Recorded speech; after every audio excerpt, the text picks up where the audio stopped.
Hi, it's Whitney from EcoVeganGal.com, and welcome back to the EVG Venture channel, in which I share my tips and tricks that I've learned over the years running an online business. All my experiences are summed up in these videos, and thank you so much for watching. Today is all about why I decided to unfollow people on Instagram and how that's benefiting me as a businesswoman. This really occurred to me just a few weeks ago, and I've been on a big Instagram purge. It's kind of an odd feeling to unfollow people. It's uncomfortable sometimes. I think that there's a lot of social pressure. I find this on Facebook, a little bit on Twitter, rarely on YouTube, but in Instagram, for some reason, it feels challenging. So the reason there's a discomfort there is because we have a lot of kind of maybe unsaid societal pressure to follow people back when they follow us, or if we unfollow them, we feel like they're offending them, especially if we know what it's like to be unfollowed. I mean, it happens to many of us. Some of us just don't ever notice it. When you see that your list is going down instead of up, it's kind of feels like a rejection, at least in my experience. So unfollowing people has been tough, but it has helped me so much. So the pros really outweigh the cons here. Why does it feel good to unfollow people?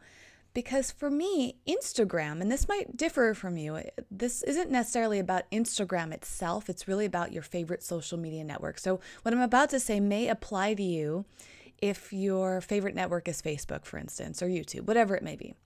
So for me, it's Instagram. It's not my favorite network, but there's something about Instagram that I go on there to get inspired. So what I want you to think about as I continue talking is, what network do you go on to feel uplifted, inspired? That might be all of them. In fact, to me, that is really huge about social media is I want to feel happy. I want to feel powerful. I want to feel like I really learned something or I got inspired to do something big with my life. That to me is where social media really plays a huge role in addition to connecting with people. So I found that when I was going on to Instagram, that I was often feeling not inspired. I actually would start to feel very bored. I'd be flicking through my Instagram and nothing was inspiring me. It was the opposite of really what I wanted to happen. Every once in a while, I would come across an Instagram post that was not only worth liking, but that stir up something inside me. It lit my fire. I went from this to that, and sometimes it would be just a really great food that I wanted to make, a recipe that I wanted to look up, some place I wanted to visit, or an outfit that I wanted to wear. But what I really started to hone into was when I felt inspired to do something with my business. So for me, I made a conscious decision to unfollow anyone who doesn't post something that inspires me. So here's what I do. Every day, several times a day really, I go through my Instagram account and I look at how I feel with each post, every single one of them. My ideal would be that every single Instagram post inspires me on one of those levels that I mentioned. If it doesn't inspire me, I click on that profile and I look at their past few photos. So usually you see their rows, 3 to 4 pictures per row on Instagram. So if their first 3 to 4 rows doesn't have a photo on there that ignites something in me, I unfollow them. And it's really not a rejection of them per se, because people have different tastes and some things might work for other people. It's unfollowing them because they're no longer serving me. And as I mentioned, that pro outweighs that con of fearing that I'm going to reject them or hurt their feelings or something. Luckily on Instagram right now, you don't really know who's following you. You can use different tools for that, but on the standard Instagram account, you don't know. It doesn't say, like on Twitter, that they're following you back, at least not right now. So fortunately for Instagram, you can unfollow somebody without them knowing that it was you specifically that unfollowed them. Twitter, on the other hand, if you unfollow them and they click on your profile at any time in the near future, suddenly they'll notice that you're no longer following them. And of course, on Facebook, if you are friends with somebody, you can tell when you're no longer friends. It doesn't matter though, on a Facebook page, you can unfollow a Facebook page and nobody will be able to tell. So just so you know, if this is starting to turn some wheels in your head, it really depends on what is your goal. So for me, that goal is very important and I don't want to offend someone. I'm more careful on Twitter and my Facebook personal friend page because oftentimes unfollowing someone, even if their posts are bothering me, it's more of like a political thing. So sometimes I follow or friend somebody simply because there's other aspects of them aside from their posts that are working for me, and that pro outweighs the cons of me not feeling inspired by what they're posting, right? There's a number of things that we can learn from this. Number one is I want you to really get something from social media. It's very important that we give, and that's a whole nother topic about how you present yourself on social media, but what are you getting from it? Because just because somebody is strong in one area doesn't mean that they're going to be strong across all of their social media platforms. And just because you like them in one sense doesn't mean that you necessarily like their Instagrams, for example. And I think it's also a great reminder for us not to be offended. I don't know about you, but I feel very pressured on Instagram to always put out great posts. And it's hard when like one post doesn't get as many likes as I usually get. You know, it's that game of social media. So this has also been an opposite lesson for me, not to be offended if somebody stops following, if my follower count goes down a little bit. As long as it's not too drastic, I can just assume that whatever I'm posting on a regular basis just isn't working for them. Okay, so that's a really important thing here. And I suppose we can sprinkle in this little reminder too, to be consistent with our posts, to make sure that it is in alignment with our message that we're trying to put out.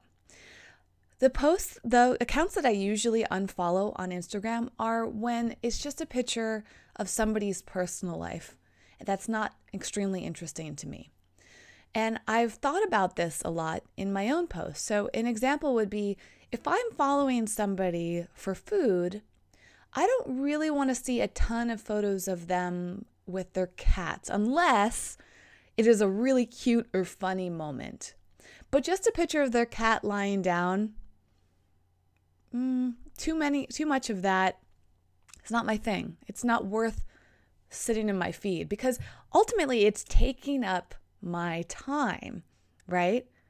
We have such limited time. We have limited attention spans. And if we're seeking something, a post like that would be getting in my way of finding my inspiration. That is why I would unfollow it, right? Now, if this person says that they're putting out food photos, then that's what I want to see. I want to feel inspired to make that dish. A picture of their cat, again, except for that rare exception of it being really cute or funny, because that still like ignites something in us, right? But just a random picture of their cat or a random selfie or something unrelated is just not in alignment with that message. I think now we're getting a little bit more into Instagram, but I'll sprinkle this little message in there too, is that for me, Instagram has to have that balance. In fact, I think all of social media has to have a balance of this kind of message you're getting across versus your personal life. And it can be very confusing for people. What do I post? Well, what is your audience like? What are they responding the most to? Pay attention to that. Every once in a while, I'll put up a picture of my dog, but it has to be a really good one. And when it is a really good one, people love it, right? But I also know that people respond most to my food photos on Instagram, so that's what I focus on. That's what I try to give the most of. Sometimes there's something else that is more of an overwhelming, important message that I want to put up there. And oftentimes when I feel really strongly about it in a good way, my audience feels really strongly about it in a good way. So it's so important for us to evaluate this. But going back around, for you unfollowing people, I really encourage you to look at what's coming up in your feed, whichever social media. This could be Pinterest as well, too. Why bother following accounts that aren't really giving you something? Unless you really feel strongly about the political side of following someone and not wanting to offend them, I would just unfollow people and then get into the practice of only following accounts that give you something. Don't just follow because they're vegan. Don't just follow because they're eco-friendly or they're healthy or occasionally they put up things. Follow the accounts that are consistently inspiring you. And I'm going to tell you right now, you're going to get a lot more out of it. Number one, that social media account's much more appealing to you, so you'll feel inspired by it, and in turn, you might feel more inspired to post on it. Number two is that you'll probably feel more inspired to engage, and engaging with people on social media is so key. It's key because if you start engaging with somebody on a regular basis, their followers are going to notice you, and the person who posts that will eventually notice you as well. If you're leaving quality comments on a regular basis, that person cannot help but want to follow you back. So you better make sure that your account is good too. I guess that's why it's worth sprinkling in those other details that I shared earlier. So that engagement, that excitement, that passion that you have, that is where social media really gets juicy. That's where you start to get really a good feeling about it and start to create something really good. And lastly, perhaps I should say, because this is my last point, is that when you follow posts that not only light your fire to do something outside of social media, use that to remind yourself what works.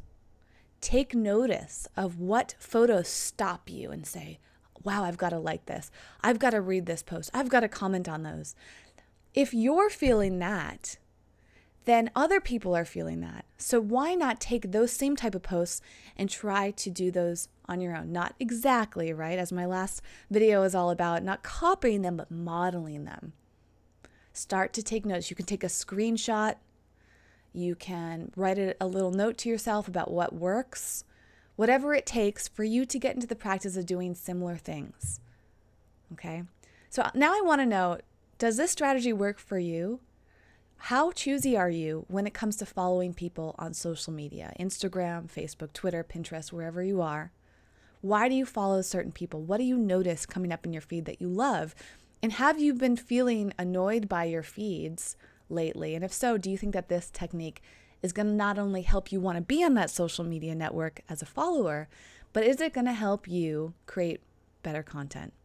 Can't wait to hear from you. Thank you so much for watching. If you found this video inspiring, give it a thumbs up. And if you want to see more like this, if you want to dig even deeper into business, I'd love for you to check out my Pick My Brain sessions. There's a link right down below, ecovegangal.com/pickmybrain. I've created these special sessions to dive deep and give you personalized advice on your own online business. I am so passionate on this.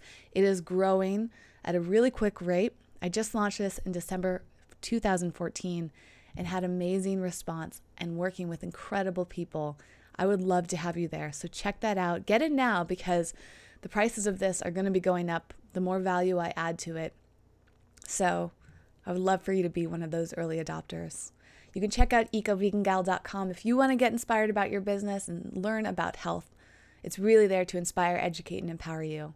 I would love to see you on social media networks, especially Instagram.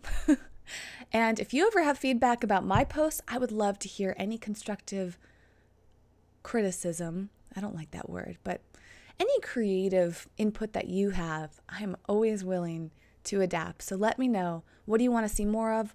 What do you want to see less of? What do you love? What don't you like so much? Feel free to reach out to me personally or even put it in a comment below. Thanks so much for being here. If you want to see more videos like this, subscribe for free business advice and inspiration in your inbox. All right, I'll see you next time.